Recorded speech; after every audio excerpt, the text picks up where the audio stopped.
18,000 பாடல்களை இயற்றி இறைவன் புகழ் பாடிய தக்கலை பீர் முகமது ஒலியுல்லா தர்காவில் விடிய விடிய ஞான புகழ்ச்சி பாடல்கள் எனும் நிகழ்ச்சி நடைபெற்றது.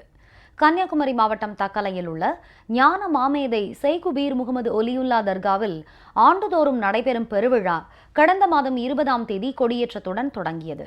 இந்த திருவிழாவின் போது ஞான புகழ்ச்சி பாடும் நிகழ்ச்சி நடைபெறுவது வழக்கம்.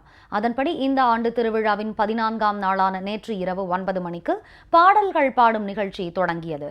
விடிய விடிய நடைபெற்ற நிகழ்ச்சியில் ஏராளமானோர் பங்கேற்றனர்.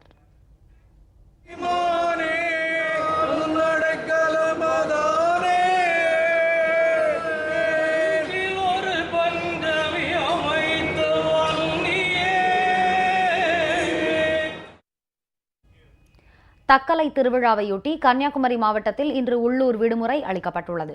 இதனிடையே சேலம் ஆத்தூர் அருகே தம்மம்பட்டி ஸ்ரீ உக்கிரகாளி லட்சுமி நரசிம்ம பெருமாள் திருக்கோயிலில் சித்ரா பௌர்ணமியையொட்டி திருத்தேரோட்டம் வெகு சிறப்பாக நடைபெற்றது.